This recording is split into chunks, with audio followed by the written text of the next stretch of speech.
Muito bem, senhoras e senhores, sejam bem-vindos mais uma vez a este programa. Hoje é algum dia de fevereiro de 2023.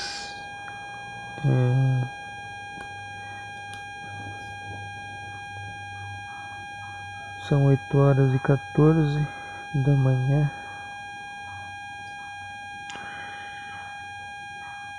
E é isso aí, cara. Cá estamos nós novamente, cara.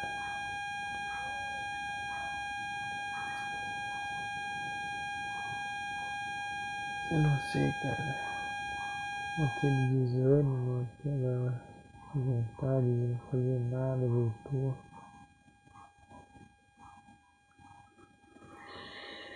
Eu não sei. Parece que a vida é um grande ciclo.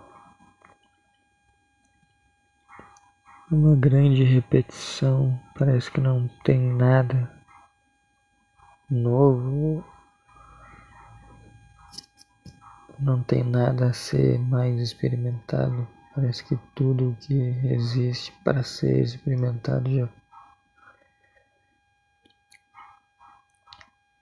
Sabe, você não tem o sentimento de que a sua vida já passou e agora você já tem 22 anos, quase 23 e o período em que você tinha alguma coisa a aproveitar não existe mais, que é ali o início da adolescência, juventude, a época da escola, que é geralmente quando as pessoas extravasam e se tornam rebeldes e brigam com os pais e não gostam de ninguém a não ser de seus amigos. Eu nunca tive essa época, eu nunca fui rebelde, eu nunca enfrentei um período onde eu comecei a desrespeitar minha mãe e eu comecei a beber.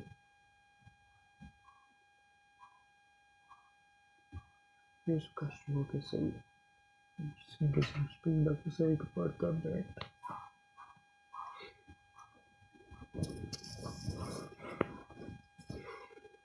E hoje é quinta-feira, dia 9.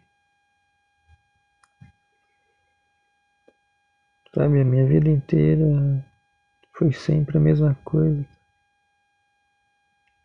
Na infância, antes de começar a estudar, eu ficava em casa. E aí a minha mãe fazia as coisas dela, os meus irmãos faziam as coisas deles. E eu lembro que eu sempre fui sozinho, sempre estive sozinho, eu sempre fui solitário. E não somente de se sentir solitário, de ter aquele vazio dentro do peito e de se sentir isolado de tudo. Eu sempre fui literalmente sozinho, sempre fiquei sozinho, sempre estive sozinho. Ali com 5, 6 anos, antes mesmo de começar a estudar, porque eu não fiz a creche, a pré-escola, eu comecei direto na primeira série. Então minha mãe fazia as coisas dela, o meu padrasto fazia as coisas dele, meus irmãos faziam as coisas deles. E eu sempre tinha um momento, um grande período do dia, a maior parte do dia em que eu estava sozinho, então eu ficava brincando com os brinquedos, eu ficava chutando bola, eu ficava tentando ler os livros que eu não sabia ler ainda, só que eu pegava os livros que tinham em casa, sei lá, os livros do Ursinho Pooh, os livros. Tinha um livro de O que é o que é. E aí eu ficava tentando ler, eu ficava criando uma história. Eu inventava a história e fingia que era a história que estava no livro e que eu fingia que eu estava lendo.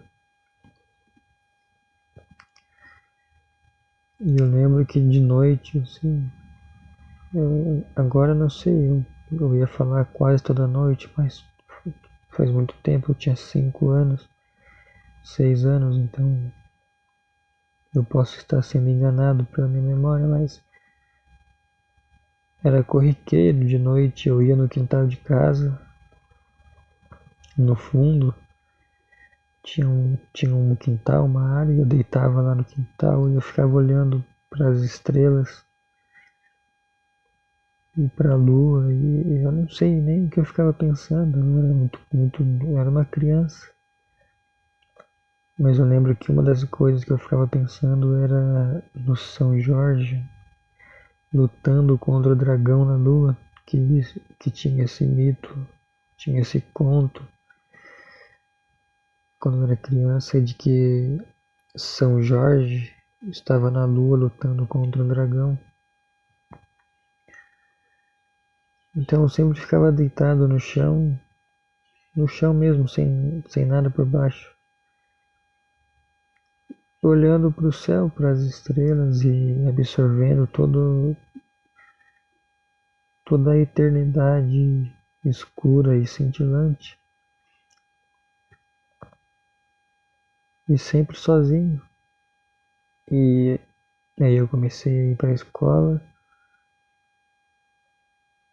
Eu não sei, eu nunca me senti parte de nada, eu nunca me senti parte da turma, eu nunca me senti parte do grupo de amigos. Eu tinha alguns colegas, eu tinha os amigos, mas eu não me sentia parte de nada, eu não me sentia conectado com nada, eu estava sempre sozinho, sempre me sentindo sozinho.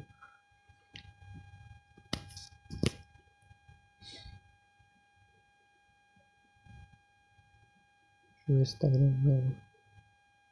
Alô, som, testando.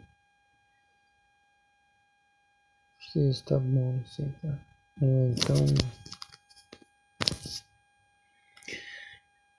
e aí foram passando os anos, eu fui ficando mais velho, né? Fui entrando na adolescência e a solidão foi aumentando, de não só o sentimento de estar sozinho, mas o estar em si sozinho. Eu tinha poucos amigos e eu nunca fui aquela criança, aquele adolescente que ia na casa dos amigos para dormir, ou que eles iam na minha casa para dormir lá. Não, isso nunca aconteceu. Não teve um momento em que isso aconteceu. E sei lá, isso foi aumentando o sentimento de solidão, sei lá, de não pertencer a nada.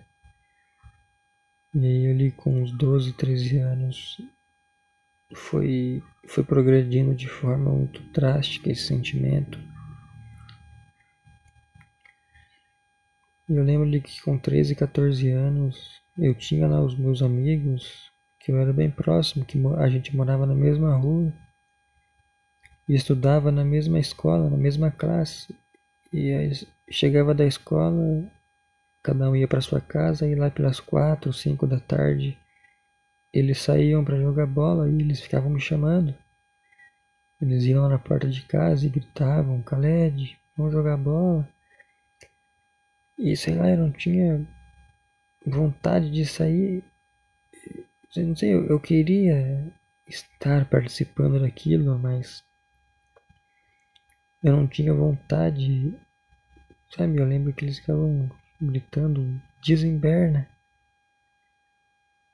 E eu não sei, eu ficava na janela olhando ele jogando bola e me chamando e eu não saía, eu ficava sozinho. Eu não sei porque eu comecei a falar isso, eu não sei, cara, eu não sei. Tô completamente desanimado, cara. Eu não sei o que é isso, eu não sei se é psicológico, eu não sei se é químico, eu não sei se é trauma da infância, eu não sei se é criação da minha mente, eu não sei, mas eu não consigo estar satisfeito, cara. Eu não consigo estar bem, eu não consigo me sentir bem fazendo nada, cara.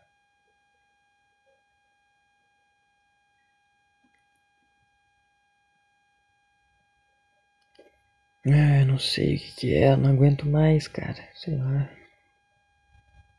A vontade de se matar voltou nesses últimos dias. Principalmente nessa semana. Sabe? Você tá lá jogando no celular, assistindo alguma coisa, vendo um jogo. E você está inquieto e você não consegue se concentrar naquilo que você está fazendo. E tem uma voz na sua cabeça te dizendo que aquilo não é legal e que é para você fazer alguma coisa legal e prazerosa, só que não tem nada legal e prazeroso. Absolutamente nada, cara. Você já tentou de tudo, buscou tudo, buscou espiritual, buscou material, buscou prazer, buscou a abnegação dos prazeres, sabe? Tentou todos os extremos, cara. Tentou os meios termos, só que nada, nem um lado, nem outro, nem meditação, nem oração, nem drogas, nem álcool, nem sexo, nem mulher, nem nada, nem cigarro, nem esporte, nem exercício, nem comida, nem comer saudável, nada, cara. Não importa o que você esteja fazendo, tem uma voz na sua cabeça te dizendo que não é aquilo, e que aquilo não é legal, e não é bom, e não é prazeroso, e não é ok, e não é aceitável. E é sempre uma inquietação e você não sabe o que fazer, sabe? E aí sempre vem o pensamento de se matar e acabar com tudo, cara. Sabe? Tudo é extremamente chato e tedioso. E é repetitivo, cara. Tudo é repetitivo. E é chato ficar lidando com esses pensamentos e com esses sentimentos. E eu vim aqui toda semana e repito as mesmas coisas, porque é as mesmas coisas que tem na minha cabeça. Sabe? E aí, na loucura, eu fico das 4 às 6:30 da manhã escrevendo um conto. E durante essas 2 horas e meia em que eu fiquei escrevendo esse conto, eu estava pensando o tempo todo em parar e o quão ruim estava e o quão patético era. Só que você fica mentindo para você mesmo de que não, agora eu achei o que eu quero fazer, agora eu encontrei meu caminho, vai ser escritor. Então, se eu me esforçar e se eu ler bastante, se eu escrever bastante, eu vou conseguir escrever alguma coisa boa. Só que lá no fundo você sabe que é mentira, é mais uma mentira, sabe? De tantas, como tantas outras que você já contou para você mesmo. Sabe, não tem nada, cara. Não tem nada. Não tem absolutamente nada o que se fazer, cara.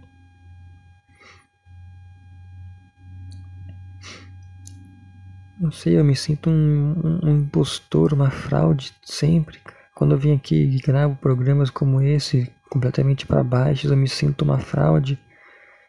Quando eu vim aqui e gravo um programa animado e fazendo piadas e fazendo graça, como foi o último que eu gravei com o Vinícius e com o Wesley do Perdendo Tempo Podcast, eu me sinto uma fraude. Eu não sei qual personagem eu sou no mundo, cara. É uma loucura absurda, não sei, cara. Mas enfim, hoje de madrugada eu terminei, né?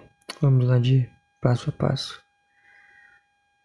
Recentemente eu assisti um filme chamado Drive My Car, dirigindo meu carro, foda-se. É um filme japonês e eu não vou pesquisar qual é o diretor e quem foi o roteirista, porque eu tô com preguiça. Pra você ter noção, eu estou gravando esse programa deitado, cara. Eu estou literalmente deitado, de lado, com o lado direito encostado na cama, com o braço direito debaixo do travesseiro e a cabeça apoiada e recostada no travesseiro, de olhos fechados, cara. Tá? É um filme de 2022 que foi bastante premiado, elogiado pela crítica especializada e cult, pau no cu. Inclusive levou o Oscar de melhor filme estrangeiro e foi indicado ao melhor filme, a melhor direção e o principal ponto, a melhor roteiro adaptado. Eu demorei bastante para ver esse filme, então eu fui ver tem umas 2 semanas, eu acho, não sei, fui ver este ano. É um filme de 3 horas, cara. É um filme japonês que conta a história de um ator de teatro. É um ator e roteirista de teatro que é casado com uma roteirista de teatro, de, sei lá, né, faz comerciais, faz teatro. Então o texto base parte desta premissa. É um ator de teatro, uma roteirista de teatro que são casados. Só que o filme vai explorar as relações humanas, principalmente a relação homem-mulher, e aí seja a relação homem-mulher no sentido de um casal, né, um macho e uma fêmea, seja o pai e a filha, ou seja, sei lá, amigos ou conhecidos. Vai explorar a relação entre homens e mulheres e a solidão que permeia a vida. Eu não sei se é de todos nós, mas vai tratar sobre a solidão e vai mostrar que mesmo estando junto de outra pessoa, o que permanece é a solidão, porque no fim nós só temos a nós mesmos. E é um filme bem delicado, no sentido de que ele é calmo, ele tem 3 horas de duração, ele é lento, ele quase não tem ação, ele é basicamente só diálogos, é como se você estivesse lendo um livro. Só que não é um livro de ficção científica, não é Senhor dos Anéis, sei lá, não é. É como se você estivesse lendo. Eu não sei, eu imagino que é como se você estivesse lendo o roteiro de uma peça de teatro. É uma coisa bem lenta, bem calma, bem tranquila. Tem bastante takes em que ninguém fala nada, em que não há nem diálogos, há só a observação de um momento, sei lá, como o cara dirigindo o seu carro numa autoestrada, como um momento de contemplação. E esse filme fala bastante sobre o processo criativo, sobre criar, porque, por exemplo, a mulher do cara, todas as ideias de roteiro que ela tem durante o sexo. Então, enquanto ela está transando lá com o marido dela, ela começa a narrar uma história. E ela vai narrando essa história durante o sexo, e quando ela chega no orgasmo, é o ápice da história. E sei lá, eles dormem, e quando ela acorda no outro dia, ela não lembra de nada do que ela narrou. Só que daí o marido dela, o personagem principal, vai lá e narra a história pra ela. E assim ela escreve os seus roteiros. Cara, eu gostei pra caramba do filme, cara. É um filme bem tocante. É um filme do estilo que eu gosto. É um filme calmo, é um filme lento. É como o filme Drive, é como Monster à Beira-Mar, é como o filme Her, é como Lost in Translation. Sabe, é um filme contemplativo. E aí, como eu vi que ele foi indicado a melhor roteiro adaptado, eu fui atrás do material original. E aí eu conheci o autor Haruki Murakami. E aí eu descobri, né, que esse texto, Drive My Car, é um conto que faz parte de um livro com uma coletânea de contos deles. E esse livro no Brasil tem o título de Homens Sem Mulheres. Então eu comprei 3 livros do Murakami. Eu comprei Homens Sem Mulheres, eu comprei Norwegian Wood e também o Sul da Fronteira, Oeste do Sol. E aí o primeiro que eu comecei a ler foi Sul da Fronteira e Oeste do Sol, que foi o primeiro que chegou aqui em casa. E aí eu terminei ontem, nessa madrugada, né, na verdade. E aí nessa madrugada eu terminei de ler. E, cara, que livro fantástico, cara. Que livro fantástico. Não sei, eu simplesmente estou apaixonado pelo autor, cara. Pela forma com que ele escreve e pela maneira com que ele constrói personagens, cara. É uma coisa, sabe? Pô, é uma coisa magnífica, cara. E, e, e ele trata bastante, né? Eu imagino, por ter assistido o filme e lido este livro, e pelo título de outros livros, que o tema central das obras dele é o relacionamento homem e mulher. Né? É como se dá a relação do homem e da mulher, como eles lidam com os traumas, né, que ambos trazem para uma relação, como eles lidam com o sentimento, com o amor, com a paixão, com a obsessão, com o apego. E a trama, né, o texto base do Sul da Fronteira, Oeste do Sol, é que o livro acompanha a história do... Eu não lembro como que é o nome do personagem principal. Mas enfim, o personagem principal, ele nasceu na Tóquio dos anos 50 e ele é filho único de sua família, então ele se sente deslocado desde seu nascimento na sociedade, né, na sociedade de Tóquio, porque era costume e tradição as famílias terem no mínimo 2 filhos. Então cada família tinha 2 filhos e um cachorro, ele narra. Tanto que na escola que ele estudava ali na adolescência, na infância, né, com seus 10, 12 anos, ele era o único filho único. Então ele era rejeitado e ele se sentia rejeitado e excluído. Até que ele conhece Shinamoto, que era também uma filha única. E além disso, de ter esta coisa em comum, o que a fazia também se sentir excluída, ela era manca de uma perna. Então ele e Shinamoto criam ali uma relação intensa.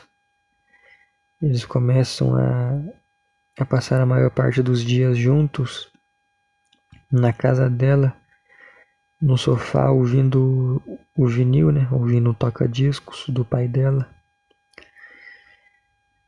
Então chega um momento em que ele se muda de cidade e aí eles se deixam de se ver. E aí avança a história. Se passaram 20 e poucos anos, ele está casado com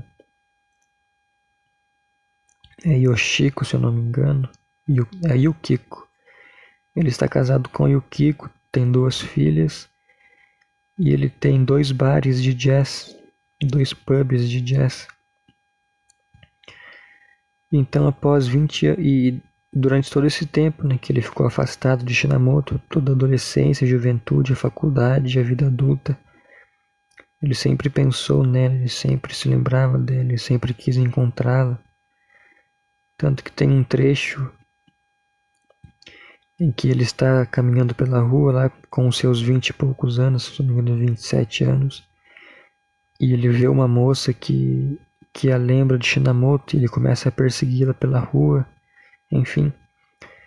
Então depois de 20 e poucos anos, ele está lá no seu bar, em um dos bares que ele é o dono, né? E a Shinamoto aparece lá e abala completamente ele, porque ele ainda continua apaixonado e não só isso, ele é obcecado por ela. Então toda a estabilidade que ele tinha, né, é colocada em risco. E eu não vou avançar para não dar spoilers, cara, porque eu recomendo muito essa história. Que livro foda, cara. Sul da Fronteira, Oeste do Sol. Eu não sei, eu estou simplesmente encantado com o autor, cara. Eu estou simplesmente ficcionado pelo autor. E isso é muito louco, porque é só assim que meu cérebro funciona, cara. É só assim que meu cérebro consegue me manter longe do suicídio. Porque tudo que eu faço, tudo que eu me envolvo, eu me enjoo rapidamente e logo essa coisa perde a graça. E mesmo que eu continue fazendo ela, eu não sinto mais prazer nenhum em fazê-la, como é fumar, como é beber, como é, não sei, fazer qualquer merda, cara. Como é estar vivo. Só que vez ou outra eu arrumo alguma coisa que é nova e aí eu começo a devorar esta coisa, como foi com Bukowski, como foi com Kerouac, como foi com os filmes, como foi com os jogos na infância, com o videogame. E aí eu não sei lidar com esse achado novo, eu não sei aproveitar dele. Ao invés de ir aproveitando aos poucos, eu começo a mergulhar de cabeça e eu fico tão ficcionado nesta coisa que eu me enjoo dela e aí eu tenho que achar outra coisa, porque a minha vida se torna um vazio. E agora eu estou assim com Murakami.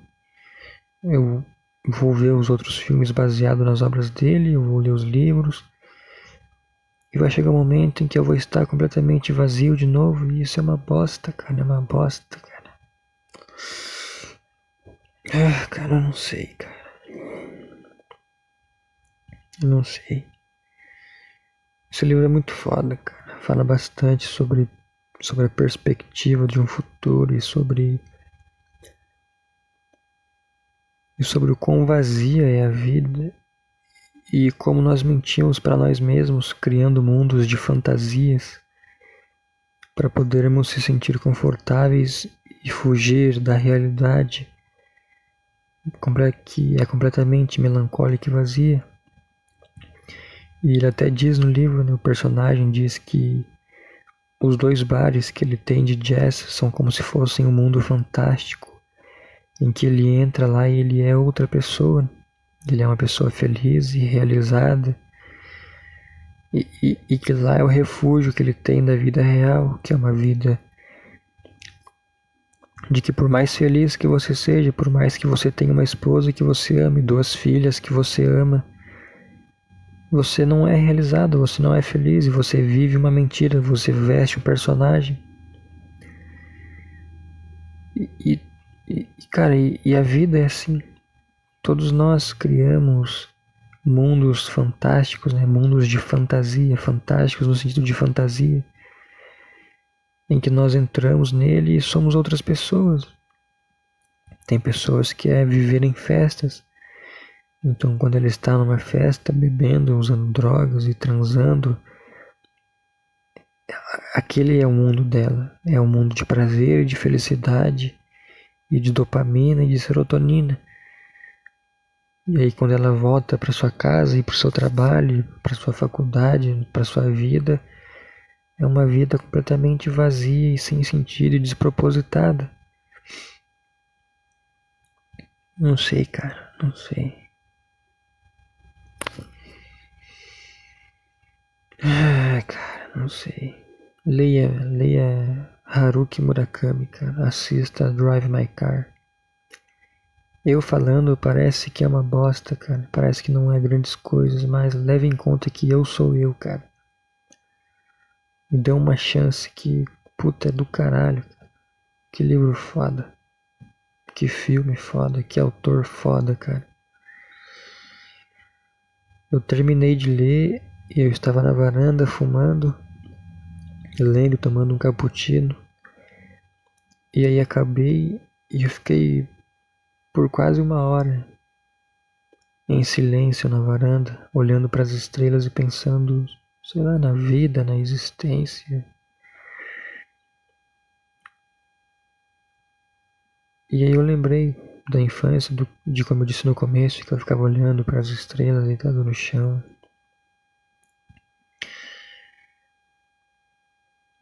Esse livro também fala bastante sobre escolhas e sobre arrependimentos. E sobre não se fazer o que tem que ser feito na hora, porque se você não fizer hoje o que tem que ser feito, já era, cara. Parece senso comum e coisa boba, mas é extremamente real, cara. Não sei, cara. Não sei.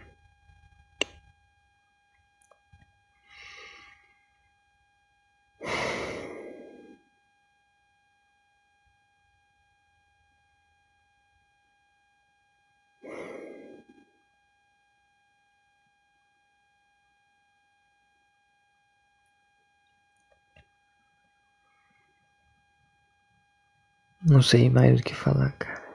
Eu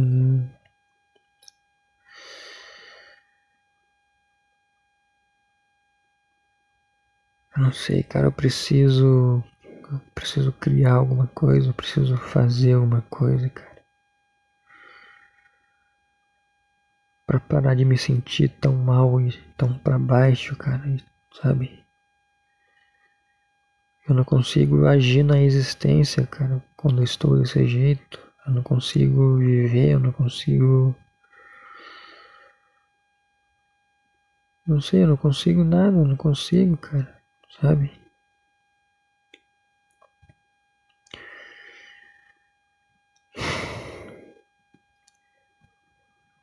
Sei, nos últimos 3 anos, tudo que eu tenho pensado em fazer é em escrever livros, cara.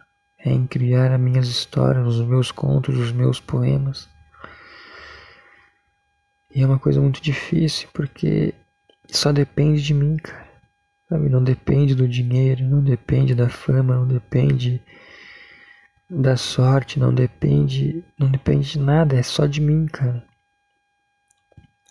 Se eu não catar e sentar na minha bunda e escrever, não vai existir a história, cara. Só que tudo que eu escrevo eu detesto e eu sei que é ruim, só que eu não consigo nem mesmo usar a experiência de escrever os poemas que eu escrevo e os contos que eu escrevo para analisar de forma fria e metódica e melhorar.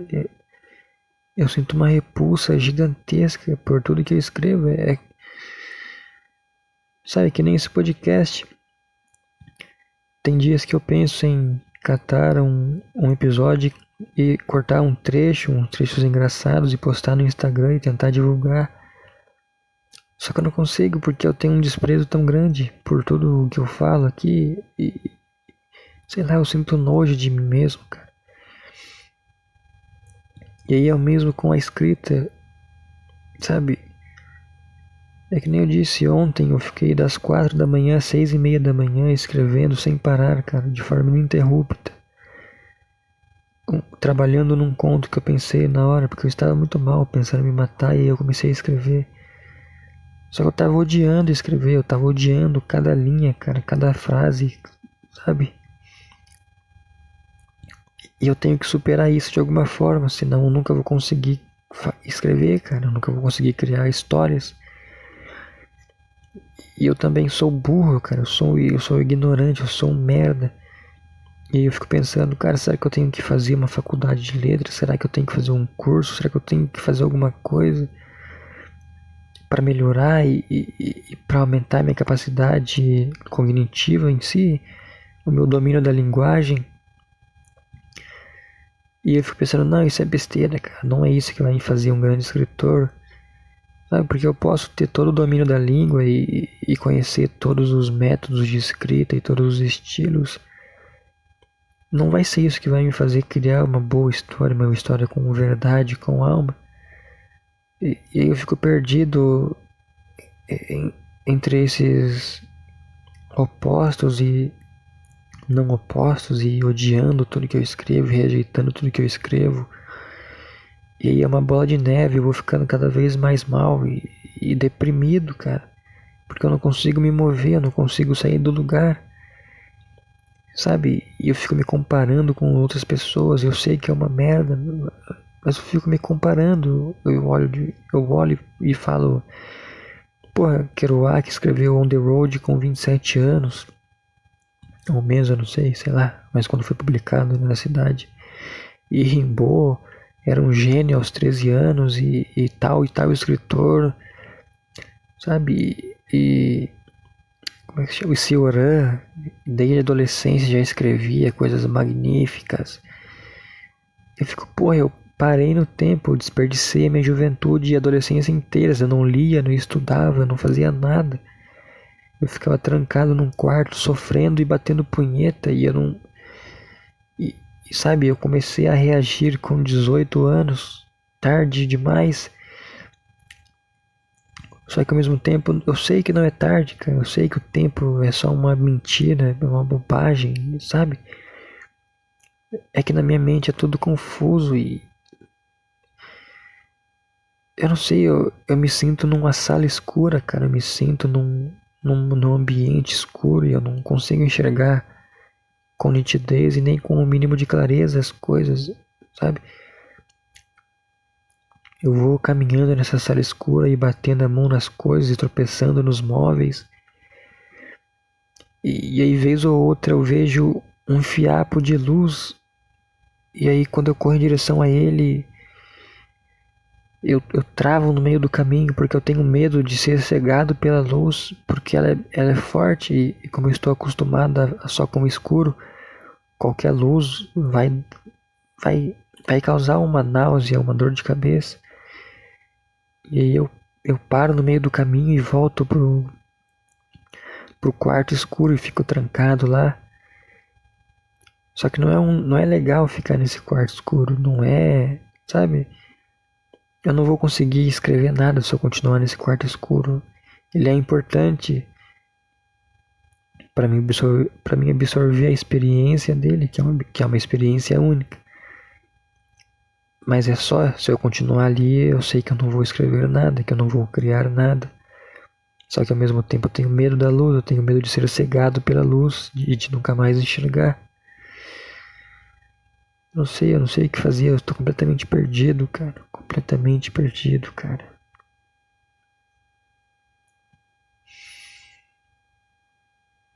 Eu não sei, cara. Eu preciso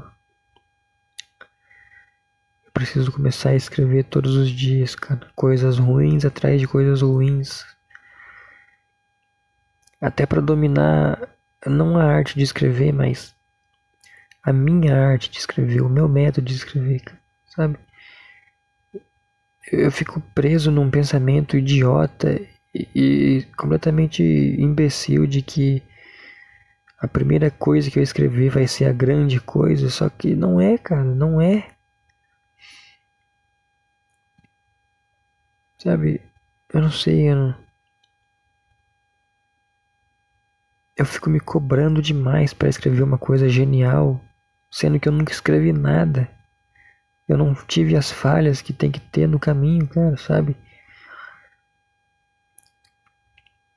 Bukowski ficou 20 anos escrevendo sem ser publicado e esquecido e trabalhando em fábricas e em correios, em lugares de bosta, só que ele sempre escrevia, cara.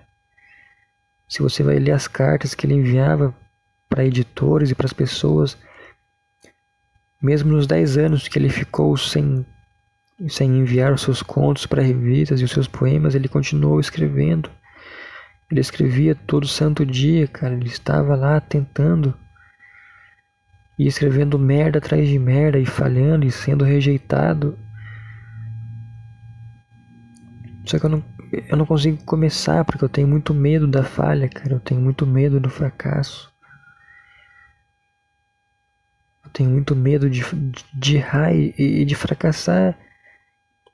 O que é um paradoxo, porque a minha vida toda é um fracasso. O nome desse podcast é Fracassado Podcast. Não é à toa, não é um nominho querendo ser cool. É porque tudo que eu fiz na minha vida eu fracassei. Só que eu não aprendi com o fracasso. Pelo contrário, eu temo ele. A cada vez que eu fracassava, mais eu temia o fracasso. E isso me levava a mais fracassos, cara. Sabe? Tudo que eu começo eu abandono. Eu abandonei a escola, eu abandonei relacionamentos, eu abandonei cursos, eu abandonei amizades. Sabe? E eu não quero que isso aconteça mais, eu não quero mais abandonar as coisas, eu não quero parar de gravar podcast, por mais ruim que seja, eu não quero parar de escrever, por mais ruim que sejam as coisas que eu escrevo, porque eu quero escrever a grande coisa, eu quero gravar o grande podcast, cara, sabe? Não sei, cara, dor de garganta, por causa do maldito cigarro, cara.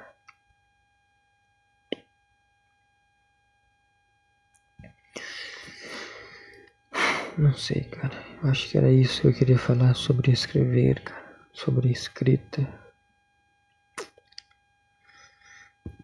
40 minutos.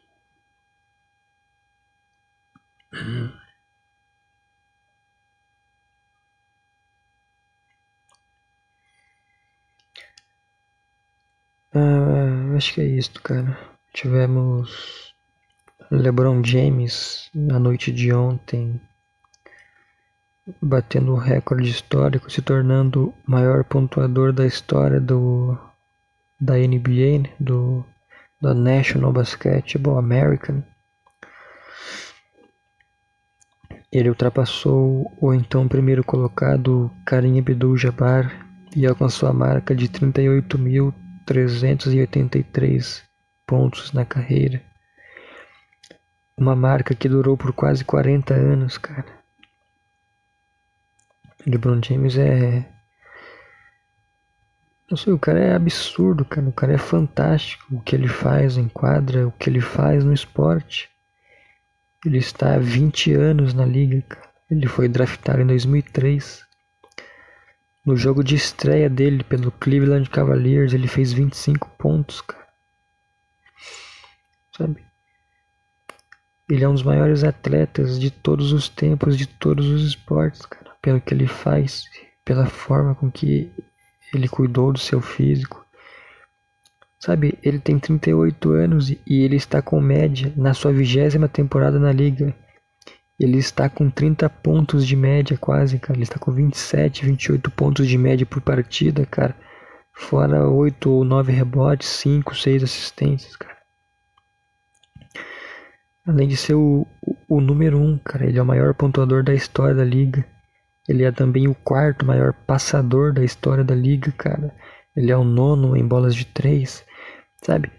Ele está no topo de todas as listas da NBA, cara. Ele ganhou tudo. Ele foi MVP da temporada regular, MVP das finais. Eu acho que é MVP do All-Star. Cara, ele, sabe? Ele tem a Olimpíada. O cara ganhou absolutamente tudo, cara. Ele está há 20 anos jogando em alto nível, cara. Não sei, cara, a NBA é foda demais, cara. O basquete é muito bom, cara. Nos últimos anos tivemos bastantes recordes históricos sendo quebrados, cara. Recordes que as pessoas imaginavam, que especialistas diziam, que jogadores diziam que nunca seriam quebrados. Como esse de maior pontuador, que foi quebrado por LeBron. Tivemos o Curry se tornando o maior pontuador de bolas de 3 de todos os tempos. Tivemos o Westbrook se tornando e quebrando aquele que diziam e que realmente era o recorde mais difícil de ser quebrado, que era de triplos duplos, que é quando um jogador faz 2 dígitos em no mínimo 3 estatísticas, como por exemplo 10 pontos, 10 rebotes, 10 assistências. E ele quebrou e está, eu acho que é 3 triplos duplos de alcançar a marca de 200 triplos duplos, o que é absurdo, cara. Se eu não me engano, Michael Jordan não tem 20 triplos duplos na carreira. Pra você ter noção do quão difícil é essa porra. Recentemente, já nesse ano, tivemos o Donovan Mitchell fazendo 71 pontos, cara. 71 pontos. E alcançando o top 10 de maiores pontuadores em uma partida. O top 1 é o Will Chamberlain, que fez 100 pontos em uma partida. Não tem nenhum registro, nenhum vídeo, nada desse jogo. Só tem uma foto do Will Chamberlain no final do jogo com um papel e nele está escrito 100 pontos, cara. E tivemos bastante jogadores neste ano fazendo 60 pontos, 55, 58, cara. Tá foda, foda. Temos Nikola Jokic, que ganhou os 2 últimos MVPs e vai ganhar mais um, porque ele está com média de triplo-duplo, cara. Tem 30 pontos, 33 pontos de média, 10 rebotes, 10 assistentes. Cara, a NBA é uma coisa maravilhosa, cara. A NBA é fantástica e eu vou parar por aqui porque a minha garganta tá doendo, cara. Tá doendo pra caralho.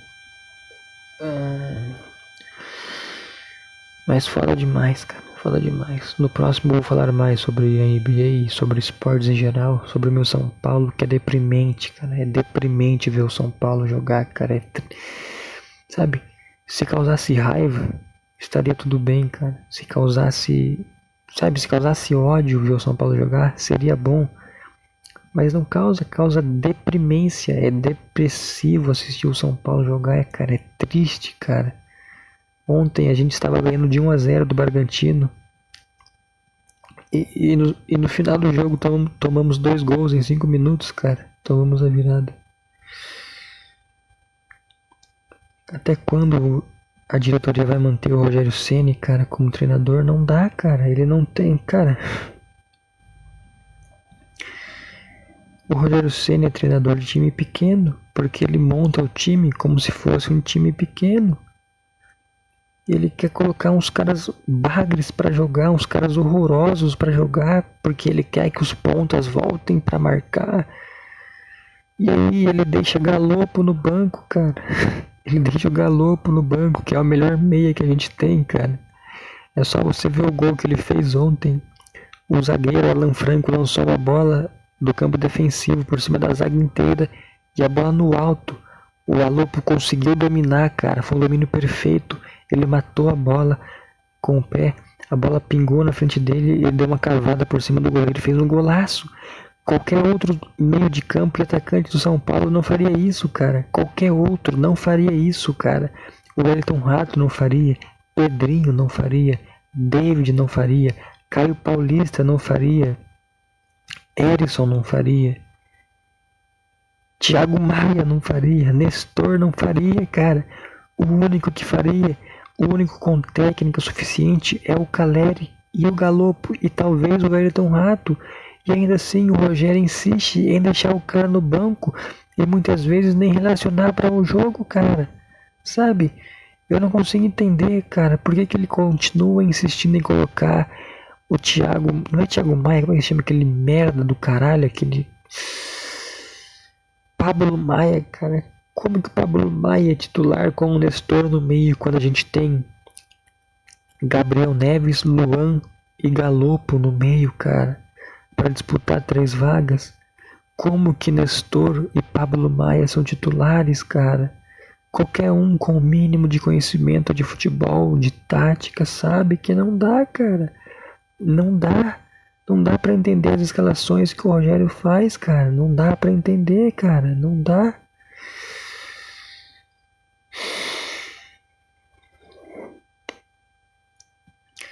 É triste ver o São Paulo. Cara, é triste, é deprimente, cara, sabe? É desanimador, cara. É broxante, sabe? Dá vontade de chorar, cara. Dá vontade de... Eu não sei, dá vontade de deitar no chão e ficar chorando em posição fetal de ver os times de São Paulo jogar, cara. Sabe? Enfim, cara, eu vou encerrar por aqui. Porque minha garganta está doendo demais, tá bom? Sei lá, me desculpe por isso, cara. Por tudo isso. Por toda essa alteração de humor e assuntos, tá? Sei lá, cara. Cansei de pedir desculpas. Semana que vem talvez voltamos, eu não sei que dia vamos voltar. Talvez vamos voltar aí com uma entrevista. Mas é isso aí. Se você ouviu até aqui, muito obrigado. Não esqueça de comentar presente no YouTube. Se quiser me seguir no Instagram é Crônicas de um Fracassado, Spotify Fracassado Podcast. Ouça o último episódio, tá muito bom, cara, tá muito engraçado, que eu gravei com os meninos do Perdendo Tempo Podcast. Aquele sim vale a pena ser ouvido, tá? Tem tanto no meu quanto no deles, que é Perdendo Tempo Podcast no YouTube e no Spotify. É isso aí, cara. Até qualquer hora aí. Não tem mais nada pra falar, cara? Acho que não, é isso, né? Glória Maria morreu. LeBron James bateu o recorde. Drive My Car. Sul da Fronteira, Oeste do Sol. Murakami. Acho que é isso, não tem mais nada, né, cara?